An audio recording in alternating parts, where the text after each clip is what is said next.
පෙරුම් පුරාගෙන ආසංසාරේ පැතුමද සුණු විසුණුව වැටුනේ කාටද රිදුනේ කවුරුද හැඬුවේ දුම්රිය මොහොතක් නතර පල්ලේගම හේමරතන හාමුදුරුවෝ ලියපු ගීතයක්.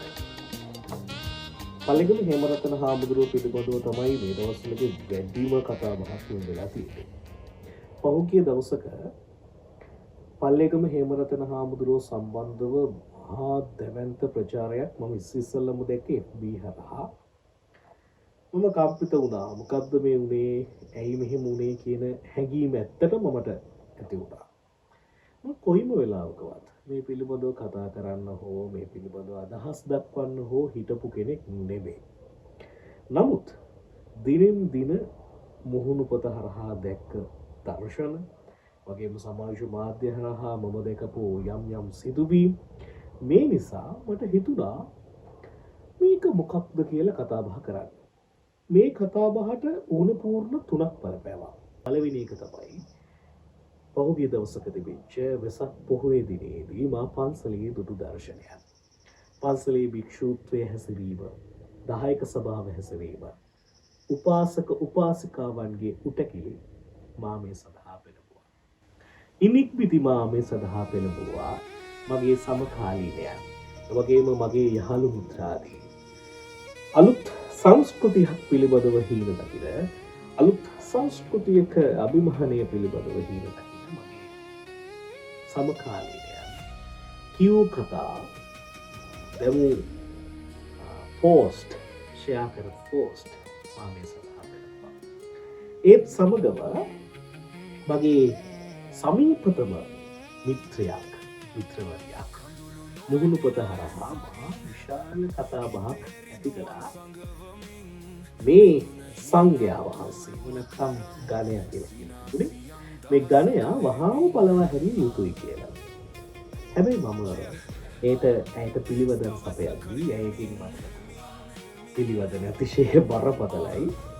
ඉතින් ඇය අවසාන වශයෙන් මට කිව්වේ ඔබේ බෞද්ධකම තුල ඔබේ බෞද්ධකම රිදුනා නම් මට සමා වෙන්න. නමුත් මේ ඇත්ත. ඉතින් ඒ නිසා මම හිතුණා මගේ බෞද්ධකමත් එක්ක එරිදිච්ච බෞද්ධකමත් එක්ක පොඩ්ඩක් කතා කරන්න ඕන කියලා මේ පිළිබඳව. පළමුව මම මේකට කවුරු හරිද කවුරු වැරදිද කියලා නිගමනයකට එන්න තොරතුරු කතා කරනවා නෙමෙයි. මම කාවත් සුදන කරන්නේවත් වැරදිකරු කරන්නේවත් නැහැ.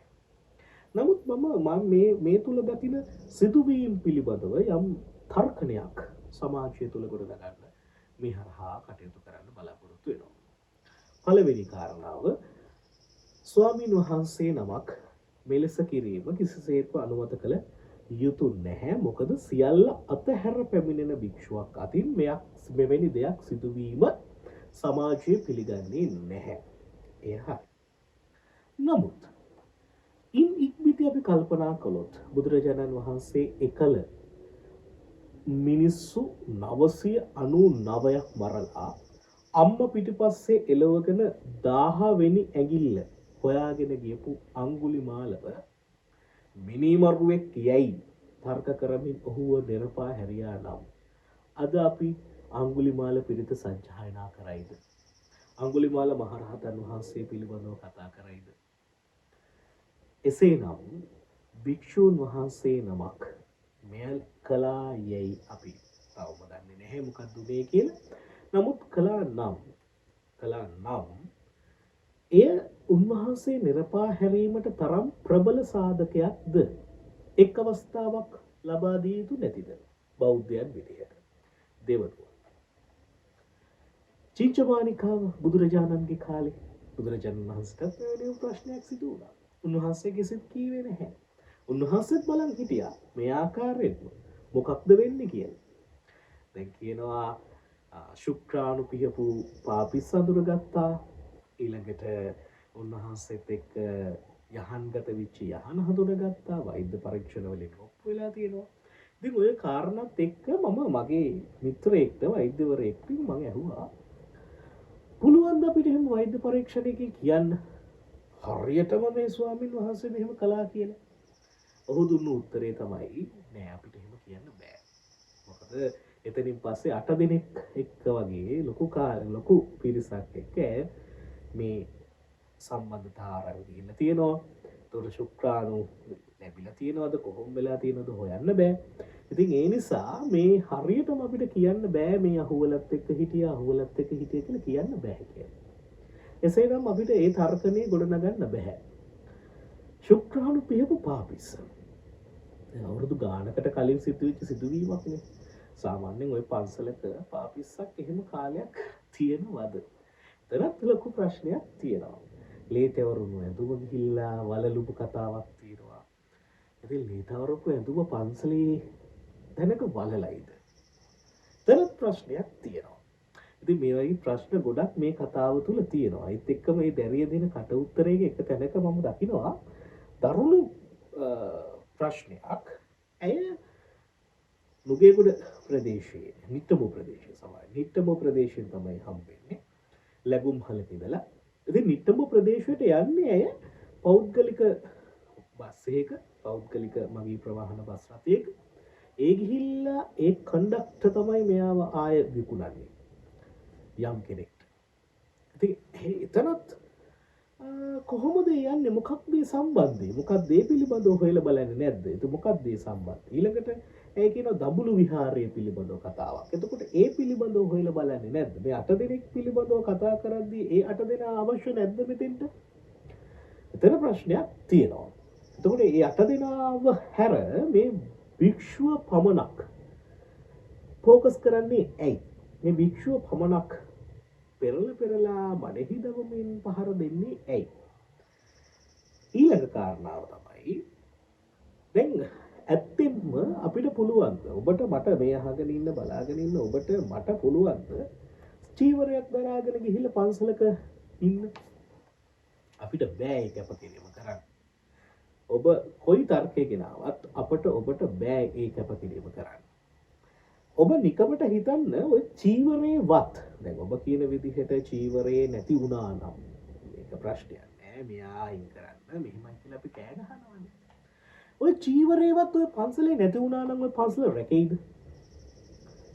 නමට හෝ චීවරය තිබෙන නිසා නෙවෙයිද ඔය පන්සල් ඔය විදිහට රැකිලා තියෙන්නේ? නැත්නම් පන්සල රැකෙයිද?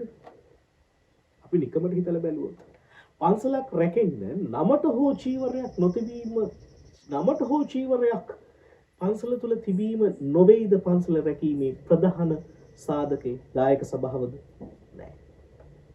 ඉතින් ඒ නිසා අපි කතා කරද්දී අපි හිතද්දී අපි බලද්දී අපි විශ්වාස කරන සමහර චින්තන ධර්මයන් අපේ ඇඟේ ලේ රත් වුණාට ඔබේ මගේ හැමෝගේ මගේ ලේ රත් වුණාට මහා විශාල සමාජ කම්පනයක් සිදු වුණා. යයි අපි තර්කණය කළාට අපි බෞද්ධයෝ නේ. දැන් ඔය සාධාරණ ඉල්ලන සියලු දෙනා බෞද්ධයෝ තමයි. ගොඩාක් බහුතරයක් බෞද්ධයෝ සාධාරණ ඉල්ලන බහුතරයක් බෞද්ධයෝ. හැබැයි මේ පතුරන්නේ ක්‍රෝධය නොවේද?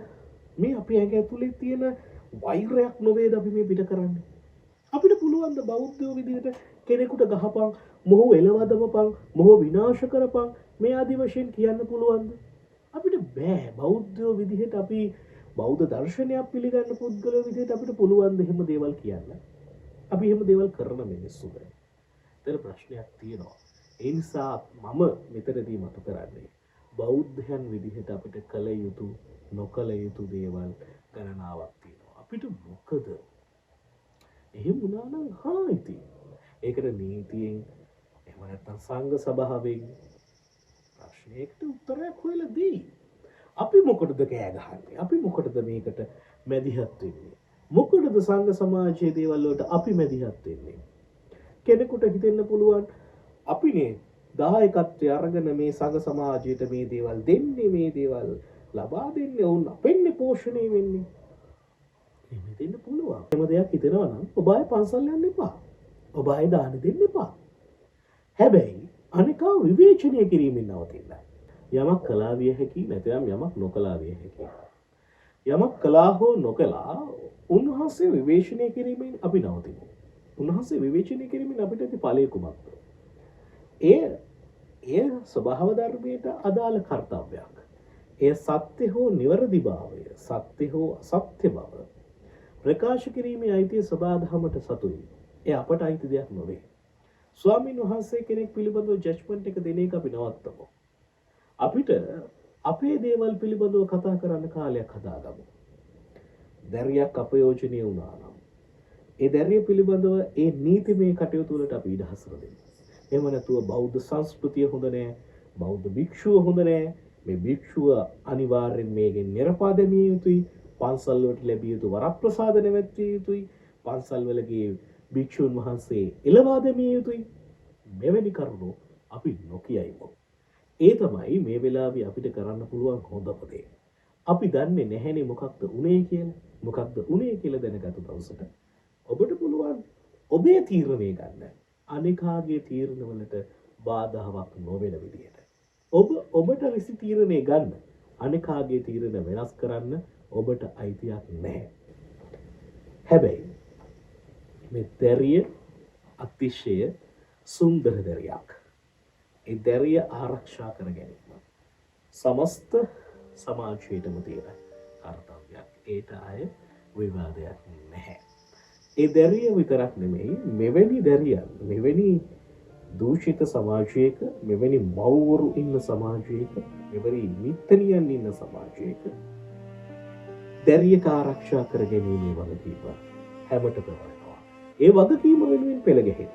නමුත් අනිකා විවේචනය කිරීමෙන් නවතින්න.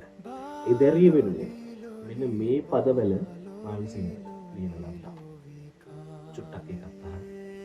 චුට්ටක් හිතන්න. අපි අනිකා විවේචනය කළ යුතුද? අපට මේකට උත්තර දිය හැකිද?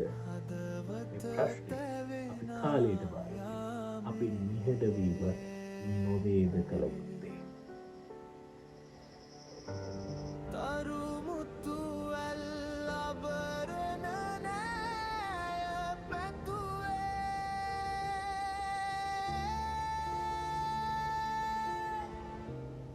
අපටිලදරු සිතගිනි තැබුවද රාලේ